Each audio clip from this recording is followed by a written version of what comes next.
Paraît-il que Ronald Koeman a encore parlé de l'âge de Alejandro Balde.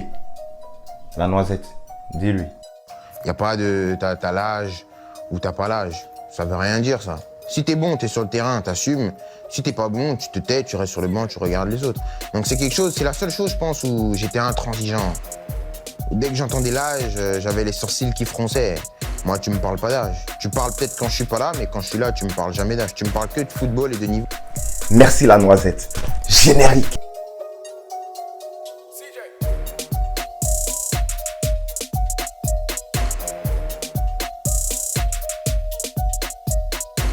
Bonjour les gars, j'espère que vous allez très bien. Moi c'est Nick chez le Catalan sur votre écran. Et on se retrouve dans cette vidéo, oui, pour parler de l'avant-match Barça vs Granada. Grenade, vous prenez ce que vous voulez. Voilà. Alors avant de commencer cette vidéo, je vous dis, il y aura un live stream dans quelques heures. La même heure que hier en fait, c'est-à-dire 14h30 heure Montréal. C'est à vous de voir à quelle heure ça correspond dans votre pays respectif. Mais moi, si j'étais vous, ce que j'aurais fait, j'aurais activé la cloche de notification ici. Je sélectionne tout. Comme ça, dès que je commence le live, bah, vous êtes notifié et puis on commence. C'est plus simple comme ça. Donc, activez la cloche de notification pour être prévenu lorsque je lance le live tout à l'heure. Alors aujourd'hui, les gars, ça fait rire hein, parce que le match se joue le lundi. Le lundi à 15h. 15h chez moi, hein, pour moi, ça sera 15h. Mais je me demande pourquoi il faut choisir un jour pareil. Pourquoi il faut que le Barça joue le lundi? En fait, c'est étonnant, c'est bizarre. Je trouve ça très bizarre. On va prendre un exemple rapide. On va prendre le cas du Real de Madrid qui a joué le mercredi à l'Inter de Milan. Donc, le Real s'est déplacé à l'Inter de Milan. Et eux, le Real de Madrid, leur match de la Liga, ça sera aujourd'hui, ce dimanche. Tandis que nous, le FC Barcelone, on ne s'est pas déplacé. On a reçu en fait au Camp Nou le Bayern de Munich. Mais pourquoi nous, notre match, c'est le lundi? Je ne comprends pas. Parce que c'est quoi cet écart-là? C'est quoi cet écart? Je trouve ça bizarre. En fait, ça veut dire que le Barça va avoir plus d'une semaine en fait de latence. C'est-à-dire qu'on ne va pas jouer pendant 6 jours. Je trouve ça bizarre. Je trouve ça trop long en fait pour les joueurs pour pouvoir enchaîner les matchs. C'est très long, il faut que la Liga nous explique. Là maintenant, on va parler de Granada. Granada, les gars, qui est 17e actuellement hein, avec 2 points. Ils ont 2 points en 4 matchs et c'est très pauvre comme ratio point par match. Granada avait perdu avec un score fleuve contre le Rayo Vallecano, 4-0. Et ils avaient utilisé leur stratégie préférée, la stratégie préférée du coach dont on va bien sûr parler, qui était un 4-3-3. Et je suppose que c'est cette même stratégie-là, c'est ce même dispositif-là que Moreno va apporter au Camp Nou. J'espère qu'on va le gifler ce gars-là. Alors avec le Barça, c'est 2 victoires, un match nul. On a joué que 3 matchs. On sait que notre match avait été reporté. Le match contre Séville avait été reporté à cause du clash des calendriers. On a 2 matchs en moins. Si on gagne ces 2 matchs, normalement, on devait se retrouver en haut du tableau. On se rappelle que l'année dernière, Grenade venait au Barça. Il venait nous taper au Barça 2-1 à domicile. Et c'était ce match-là dont on avait besoin pour prendre la Liga en main. Mais on se souvient aussi de la remontada du FC Barcelone contre Grenada. Il nous menait 2-0. On est remonté 4-2 avec un bon Griezmann. Je dirais pas un très bon Griezmann parce qu'il était payé pour ça. Mais avec un bon Griezmann en fait qui nous a aidé hein, avec l'aide de Messi aussi durant cette remontada. Alors du côté de Granada, il y a un nouveau coach.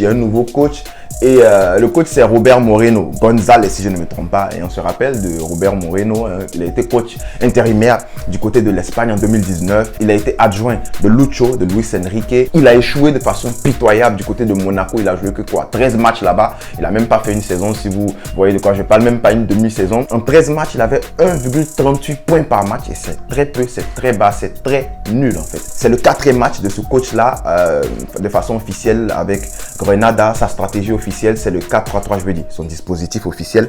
Mais bon, je comprends pas pourquoi en début de saison, il s'entêtait à essayer un 3-5-2 ou un 5-3-2 si je ne me trompe pas. Bon, c'était plus un 5-3-2 qu'un 3-5-2.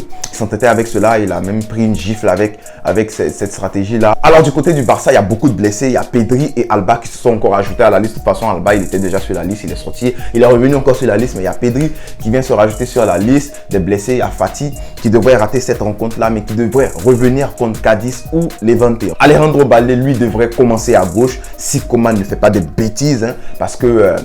on a vu que Ronald Koeman avait dit dans la presse, je vais vous lire ça. On a vu dans la presse que Koeman disait que Balde était bien rentré l'autre jour, mais il y a Dest et Mingueza qui pourraient jouer à gauche. Du coup, les gars, ça sera bizarre, on va pas s'enflammer. Je pense que Koeman peut nous sortir. Je vous avais dit ça sur Twitter de toute façon, que Koeman pourrait nous sortir un Dest à gauche ou bien Mingueza à gauche. On ne sait même pas. Il pourrait même mettre son ami Roberto à gauche pour ne pas faire jouer Balde. Mais j'espère en fait j'espère que Baldé va commencer cette rencontre-là sur le flanc gauche parce qu'on a vu ce qu'il a apporté contre le Bayern de Munich. Il a apporté de la verticalité, il a apporté de la percussion et c'est ce dont on avait besoin sur les côtés au FC Barcelone. Je pense franchement que si on a des ailiers ou des latéraux de formation, il faut les mettre. C'est tout. Alors, il y a Coman qui ne fait que citer l'âge des jeunes joueurs. L'âge des jeunes joueurs tels que Baldé, Gavi. Il ne fait que parler de leur âge. Je ne sais pas pourquoi. En fait, si on prend le cas de Jude Bellingham, qui a 18 ans, mais lui, il ne fait que jouer en fait sous la tutelle de Marco Rose. Marco Rose fait vraiment confiance en Jude Bellingham et il le fait jouer près de 70 à 80 minutes par match. C'est vrai qu'il est en train de faire mûrir le jeune. Du coup, il ne lui donne pas tout le temps 90 minutes, mais c'est la manière de faire pour ne pas blesser les jeunes.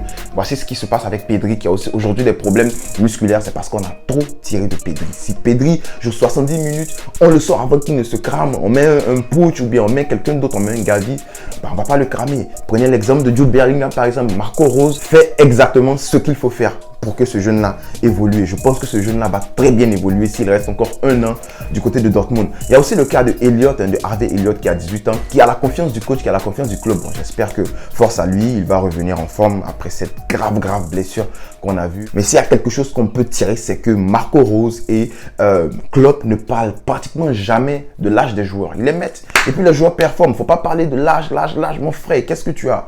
Mais le gars, il t'a dit qu'il a 5 ans. Mais il est là aujourd'hui, c'est parce qu'il peut jouer au foot, mais le petit. Alors, par rapport au line-up, on va terminer avec le line-up. La presse parle d'un retour en 4-3-3 du FC Barcelone avec en attaque Coutinho, De Jong et Depay. De Jong, je parle de Luke bien sûr, et Depay. Du coup, on ne sait pas vraiment comment est-ce qu'ils vont s'arranger. De toute façon, je vais prendre ma tablette tout à l'heure et vous parler du line-up, de ce que je vois. Et du côté du milieu terrain, on aura peut-être un Sergio Roberto au milieu, selon la presse. Et franchement, je préfère voir Roberto là-bas au milieu plutôt que de le voir sur le côté droit. Parce qu'il sait franchement rien. Au milieu, bon, il se projette vers l'avant, il fait des tapines, il essaie de faire des passes vers l'avant. J'espère qu'il va faire des passes vers l'avant. Mais frérot, si tu es aligné au milieu, fais des passes vers l'avant, coupe Busquets. Parce que Busquets, lui là, franchement, il sert à rien lorsqu'on est dominé dans le jeu. Donc, je vais prendre la tablette et puis je vais vous montrer mon line-up.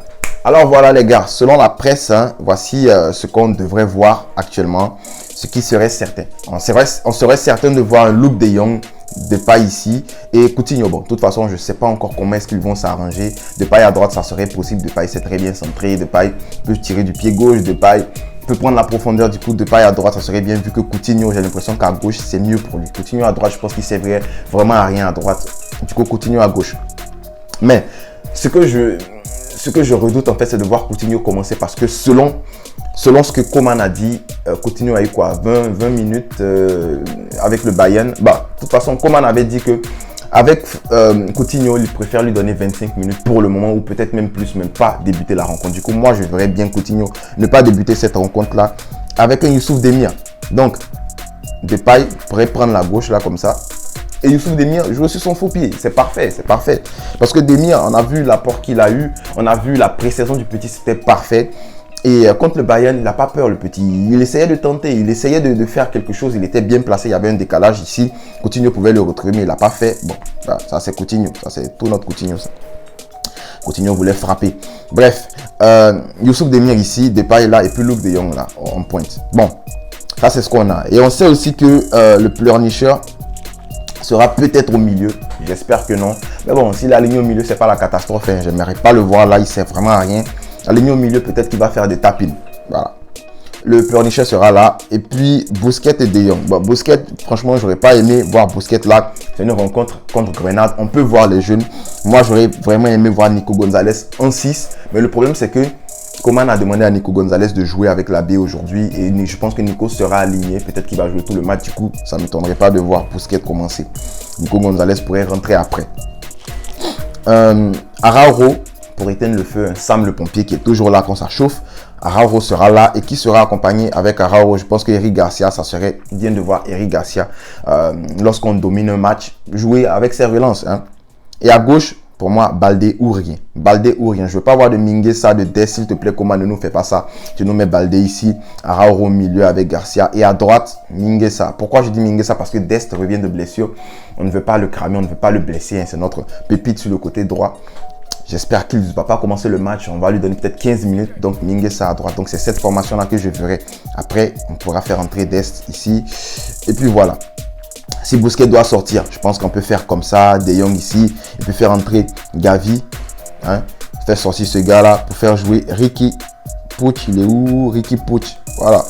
On pourrait faire quelque chose comme ça. Ça me plairait de voir ça au FC Barcelone. Les 10 dernières minutes, ça pourrait être alléchant à voir. Du coup, moi, c'est comme ça que je m'alignerai. Donc, les gars, c'est tout. Qu'est-ce que je vois comme pronostic du match Barça versus Grenada? Je verrais bien le Barça s'imposer 2-0. 2-0, s'il vous plaît, les gars. Je veux pas que le Barça encaisse. Il faut rebondir du match contre le Bayern de Munich parce que c'était une débâcle. Ça faisait peur, c'était très vilain à voir. Il faut rebondir. Et Coman a 3 matchs pour prouver. Il a le match contre Grenade, il a le match contre Levante, il a Cadiz aussi. Donc, ce sont des matchs moyens. Normalement, il devrait écraser l'adversaire. Mais on ne sait jamais avec Coman. On ne sait jamais qu'est-ce qu'il peut proposer comme football. J'espère que le Barça va gagner 2-0 avec un Ter Stegen très rassurant. De toute façon, on se reverra tout à l'heure pour un live pour parler de ce match-là. On va discuter un peu. J'espère que vous avez aimé la vidéo. Si c'est le cas, n'oublie pas de s'abonner, de mettre un pouce bleu, activer la cloche de notification pour être là lorsque je vais débuter le live. Hein. Donc, je ne vais pas trop m'attarder. On reste ensemble. Buscar El Barça. On a cherché le ballon et moi j'ai le ballon.